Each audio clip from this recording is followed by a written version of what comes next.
Welcome to SDH's coverage of everything going on in USL League One. We'll take you backward before we go forward, get you ready with all of the news and highlights. We got Match of the Week coming up and Team of the Week and all the other information that you need at USL League ONE, USLLeagueONE.com. That will give you all the info that you need on a weekly basis, short of listening to us here on the weekly wrap-up. Let's go back before we go forward, and there's a really special moment in USL League One history that will be a part of the Match of the Week coverage. Going back a full 7 days, Union Omaha had 2 matches at home as they try to make up all of the matches that they have to make up after US Open Cup play. Knocking off the Charlotte Independence as a -108 last Wednesday. And then Tucson gets the Duke at Northern Colorado by the same 2-1 score at a +388. Then you had 5 matches on the weekend. First one, 7:30 Eastern Time rivalry. Chattanooga scores very, very late to get a 2-1 win over South Georgia Tormenta as a -104. Then our Match of the Week with a really special moment, really cool moment. If you're a Union Omaha fan and a fan of the sport, not necessarily if you're a fan of North Carolina FC. Union Omaha at home in Papillon, Nebraska at Warner Park takes on North Carolina at -182. Here's your highlights, courtesy of our friends at USL League One, ESPN Plus and YouTube. Looking better and better each time he steps on the pitch for Omaha since joining them. NCFC in the white. And here we go on this Saturday evening. Omaha looking to cement their place in the upper third of the standings. North Carolina seeking to re-enter the playoff conversation.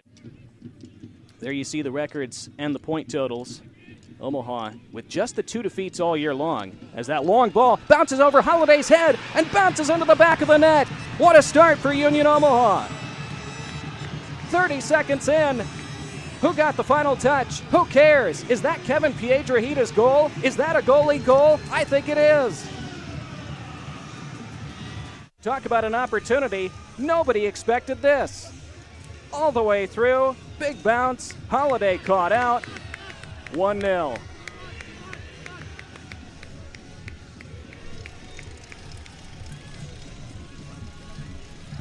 Again, it's a strange pitch.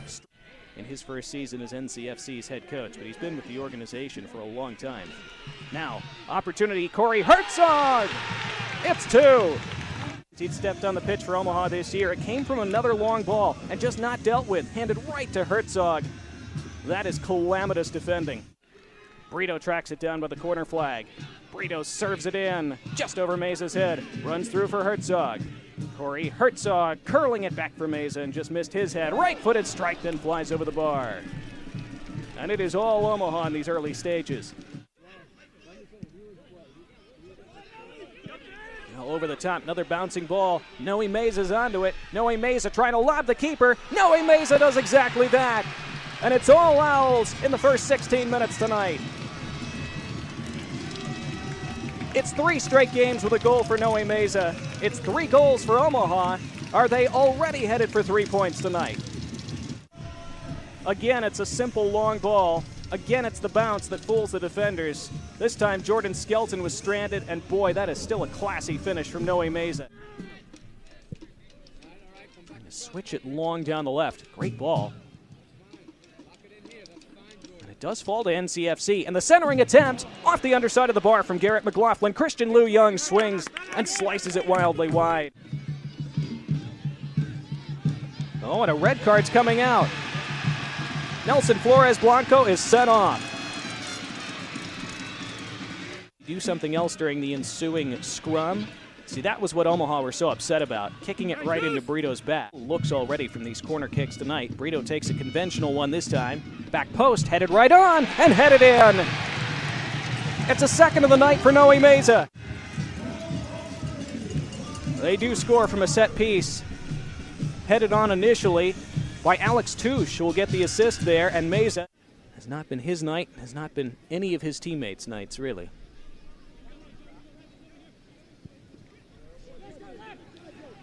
Oh, and then that's given away, and Galvan might be in. He was taken down. Foul, free kick. That's Fisher, who got himself in trouble, and will go into the book as a result.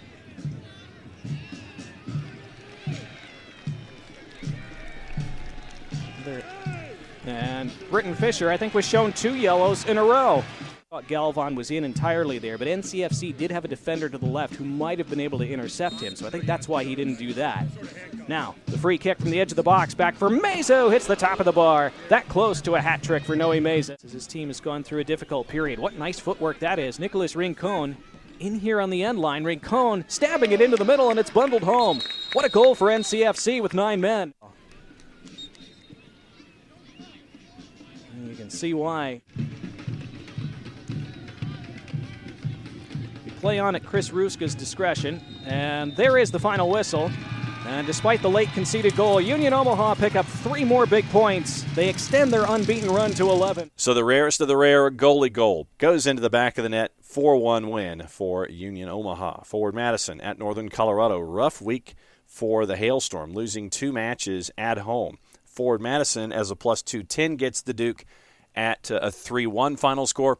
Greenville Triumph travels all the way to Keno North, knocking off FC Tucson by the score of 1-0 at a plus 102. Central Valley and Richmond tie in Fresno, California at a 2-2 draw. That draw option was a plus 254. So what that does is it puts the standings like this. Greenville and Richmond. Greenville's getting a little bit of space.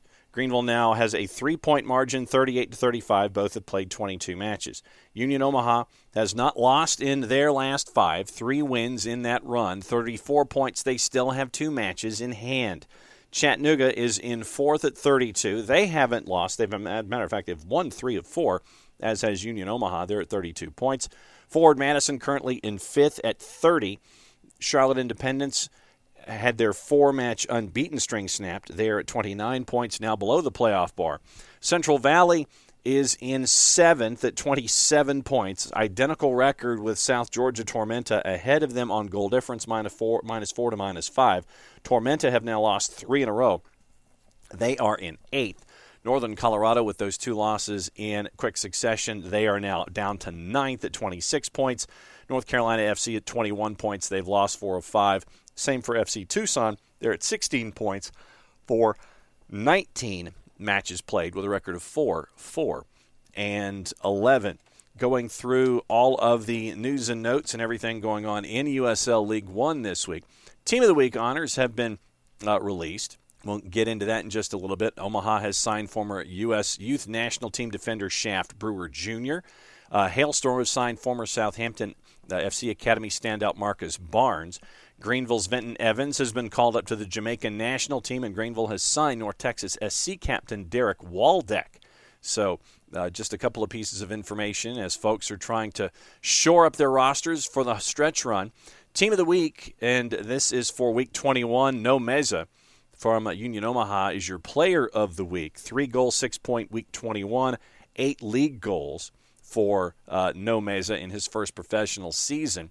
Looking at the rest of the roster, Kevin Piedrahita is in net for Union Omaha. Your back 4, Derek Gebhardt, forward Madison, Ryan Jiba of Union Omaha, Cyrus Rod of forward Madison, Donnie Toya of FC Tucson. Connor Doyle is from Union Omaha, and he is a part of the midfield 4 along with Luis Perez from FC Tucson, Jimmy Villalobos from Chattanooga, Aaron Walker from the Greenville Triumph, and Meza is joined by Jeremiah Strang of forward Madison up top. And that is your 4-4-2 for Team of the Week for Week 21. Piedrahita, remember, was the one that was responsible for the goalie goal. Bounced over the NCFC keeper on the opposite end of the pitch. 31-year-old veteran, also had 3 saves in the match in the 4-1 win against Omaha. Personally, Piedrahita would have been the one for me that would have gotten Player of the Week. But I understand. Gave it to a teammate instead in No Meza. News out of Statesboro, Georgia, South Georgia Tormenta.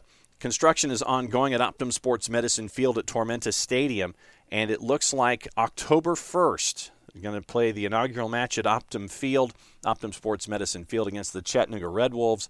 That'll be their last home match, October 15th. They'll play any home matches in the 2022 USL League One playoffs at Tormenta Stadium. So the opening of South Georgia of Tormenta Stadium. Big news for South Georgia Tormenta. Very, very cool stuff going on.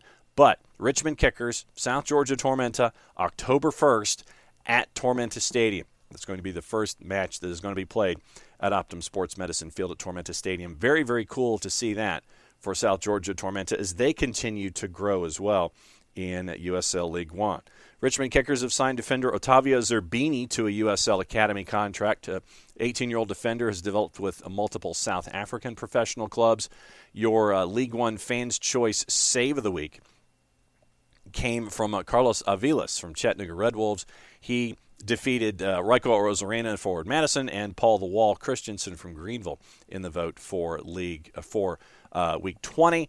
Remember, you can vote from Tuesday through Friday at noon Eastern on your choice of the week for week number 20 as well. So also on the board, looking at your power rankings heading into this week. Greenville up 2 to number 1. Chattanooga stayed at 2. Richmond was down 2 to number 3. Union Omaha stayed at 4. Charlotte up 2 to 5. Forward Madison stayed at 6. South Georgia Tormenta down 2 to 7. Northern Colorado, Central Valley, North Carolina FC, and FC Tucson stayed in their spots for the power rankings for Week 20 as we get ready for Week 21 in USL League One play. So let's take a look at the schedule coming up over the next 7 days here in the month of August. And it will start in the midweek at Breeze Stevens, forward Madison hosting North Carolina FC. Saturday, once again, very, very busy, and it's going to involve another 5 matches before we go midweek again next week. 6:30 City Stadium, that's what we're used to. Richmond Kickers hosting Union Omaha, big battle at the top of the table. 7 o'clock at American Legion Memorial, Charlotte Independence hosting Chattanooga Red Wolves. 7 o'clock Legacy early, Greenville Triumph and the Hailstorms. 7 o'clock at WakeMed, North Carolina FC and FC Tucson. And it's the week for South Georgia Tormenta to go from one end of the world to the other.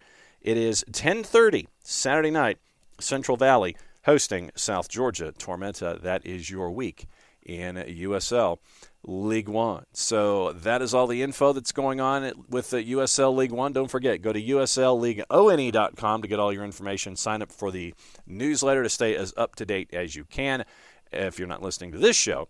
Also on the social medias, make sure to follow them at USL League ONE on Twitter, on Facebook, and on Instagram. For everybody here at Soccer Down here, I am just John. If you're in market and can make a match, make a match. You'll see the quality of the competition going on in USL League One. It is stacked as they race to the playoffs.